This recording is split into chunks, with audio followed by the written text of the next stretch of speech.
Okay, welcome to the next episode of Ryangle. My name is Ryan. Hey man. Yeah. What's that? I was kind of wondering if you could tell me just like a few reasons why you might want to live in a container house. Like why would you want to do that? So there's 3 things why you should get one of these homes. I don't get it. Why? 1, they're unique. Oh, that's why. Okay. 2, I gotta go. So like I gotta go. Could you, oh, that's gross. Well, how about this? I put it on YouTube and then you can go and, I don't even want to know, like, this is really gross. Oh, yep. Can I ask you a question? Why are you wearing a coat? What? What was that? Why do I have a coat in the middle of Minnesota? Yeah, it's Minnesota, but you're inside. This is in a house. It's cold. It's a container. Here are the 3. You ready? Why do you have sunglasses on? Why am I wearing them inside? I don't know if you ever heard that Corey Hart song. That's why. Why? That's why. Huh? It's cold. I did Corey Hart. Leave it alone. Leave it alone. Oh, you put it on. Can I show you what? So I can just. Okay, cool. I'm gonna go. Maybe we just look on the computer and I'll show you a little bit about what I'm talking about. 2, you could do that. They are show you what I'm affordable. Oh, 3, they cash flow. I'm gonna show you more. Yeah? Can you show them? All right, you do it. I won't do it. You do. You show them. Sounds good? I could do that.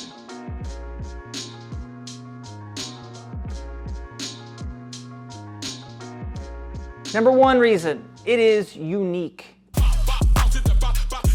Reason number 1 is super simple to see. If you just check out this place, it don't look like anything in my neighborhood. So just take a minute, breathe it in.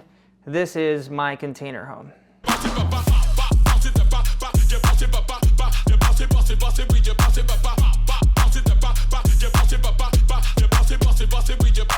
Now, take it in for what it's worth.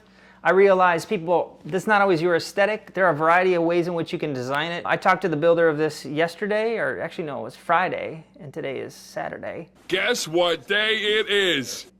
So yeah, that's yesterday. Wow. Anyways, I just talked to the builder and they had some insights into this particular build. This house is made of just containers. There's no other type of structural stick-built type parts of this home. It's just containers with framing inside.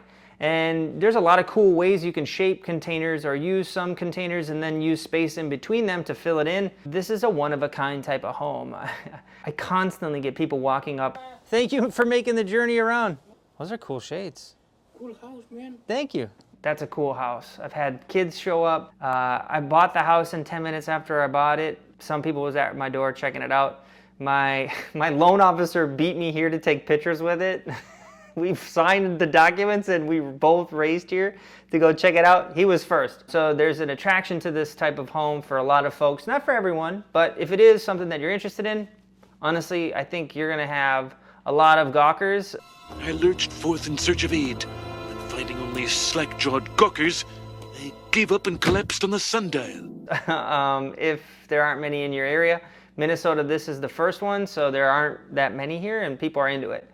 The other thing I would say is number 2, they are affordable. I made a video a couple weeks ago where I talked about the price and the cost of container homes. I'll put it here, but I actually want to give you some insight into this since I was able to talk to the builder of it yesterday. He told me that he was able to finish some of these for around $180 per square foot. I don't know about you, and if you've been looking at homes, right now it is February of 2022. They're building homes at almost double the cost for that.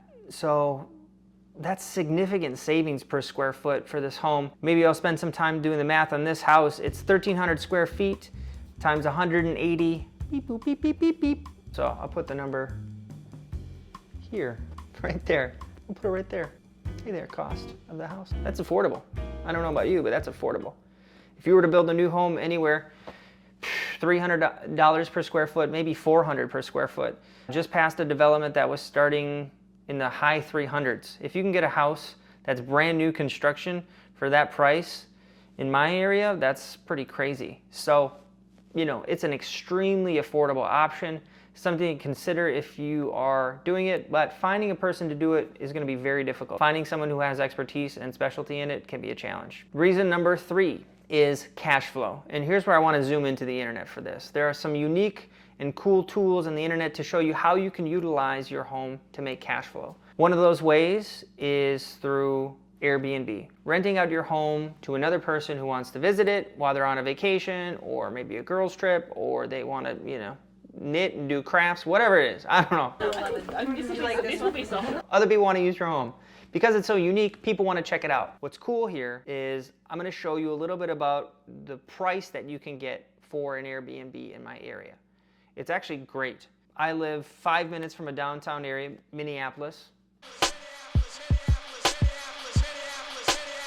And in Minneapolis, we have a bunch of cool things to do, and it's really close. So let's go look to see how much a 3-bedroom, 2-bath might cost in my area. Let's just go check it out. I'm gonna take you to Rentalizer. This is AirDNA, which is a website that does a great job of giving you comparable numbers for renting out your home. So I'm gonna blur out my address here, but you go to AirDNA, sign in, make an account. It's totally free. You can go to Rentalizer, which is on the bottom left here once you've signed in. Type in your address, which I did at the top. I'm not going to show you because it's my address. But here, it'll tell you on average what your price can be, what your average revenue might be. That's $36,000 is not a small chunk of change. Let me change this a little bit because this needs to match the amount of guests that I got. All right, here we go. So the average daily rate I can get now is $180,000. Occupancy 54%, which isn't that high, and annual revenue is this. I think because it's such a unique home that I could get significantly more than that. So I'm gonna go to Airbnb and just see who the heck has homes like myself, or, all right, so there's a range. Here's $299. There's the downtown zone right here. 9-1. Let me just look at this one. This one's the most expensive.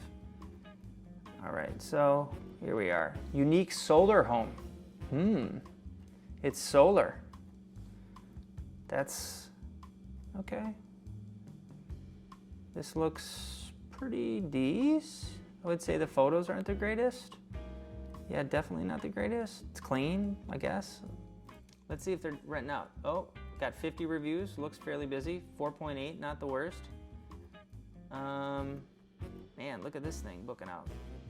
So I'm gonna tell you right now, I probably could get more money than what they're putting this up for. Let's see something else. All right, this one's got 100 reviews. It's a super host. Photos on this. Ooh. Not the best photos, but this seems like a decent house. Got a washer, dryer, killer, not too bad. Big couches and stuff. Right on. How many people does it sleep? Ooh, so this is bigger. This is way bigger. Man, that's a steal. That's a really good deal. They seem to be every once in a while, not as much. 6 guests, here we go. This is a cool one. This one looks kind of cool. All right, this is a great location. Not a great score, but man, they IKEA'd the heck out of this house.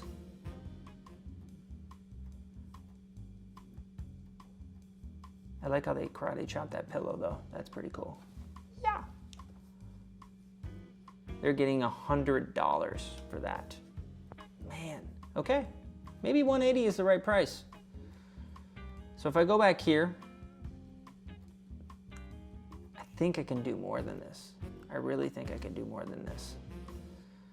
So let me pull up a tool that I like to use. But I use this. This is actually the stats of my whole entire house. If you want to look at it, how much I paid for it, what the down payment was, closing costs, all that I used to figure out how much money I need to put into this, considering budgeting $13,000 to furnish it. Haven't done that yet, but I'm thinking about it. My interest rate, you got the whole 9 yards here. So if you're looking at this, it'd be pretty cool if you liked or subscribed. This is all my deets on my whole home. Give you the dirty. Also, this is kind of a cool tool. I'm not gonna lie, got a hookup from Robuilt. So shout out to Robuilt on this one. This is a tool that he shared with me as someone who joined his host camp. I'm a host camp alum. If you haven't seen it, I'm gonna give a shout out and put him in the comments because I love the dude. Hi, my name is Rob, and I've got a unique obsession with building tiny homes. He's just an inspirational Airbnber and a phenomenal human being, it seems like. So let me just do this on the low end. $180 a night. I think I can get more than 54%. I actually think I can get closer to 70% just because it's so unique, even if I don't charge a ton of money. So that puts my revenue, let me open this up so we can read this. On a yearly bait,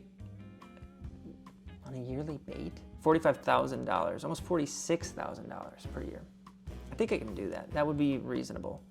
My total expenses, if I were to do an Airbnb, is $29,000 because I have to pay for a little bit of booking fees. Maintenance costs go in there a little bit. Want to make sure that you're getting, mowing and shoveling, all that sort of stuff, random repairs.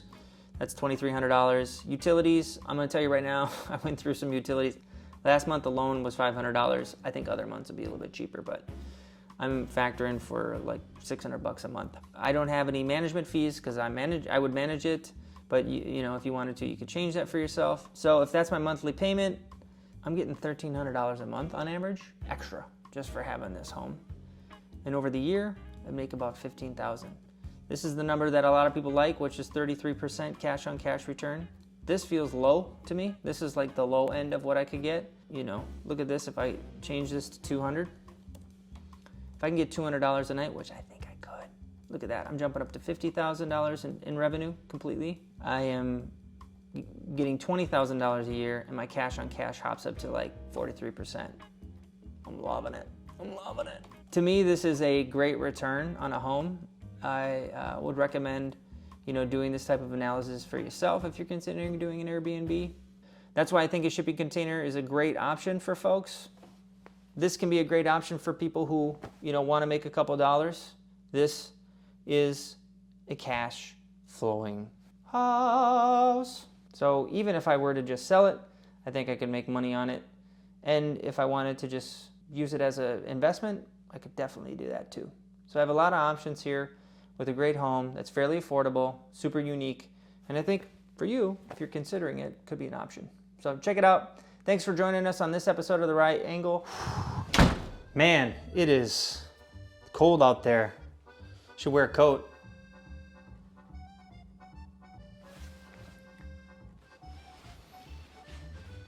Hold on though. Oh, it's you. I was talking to him, and then you came in. There are 3 reasons why you should get in one of these things. I don't know if he told you about it. You should talk to him. Corey Hart thing, I get it. His manners, I don't. Yeah, you should, his manners. I'll see you all next week. Yeah, have a good one. That sounds good. Sound good? Yeah. Oh, yeah.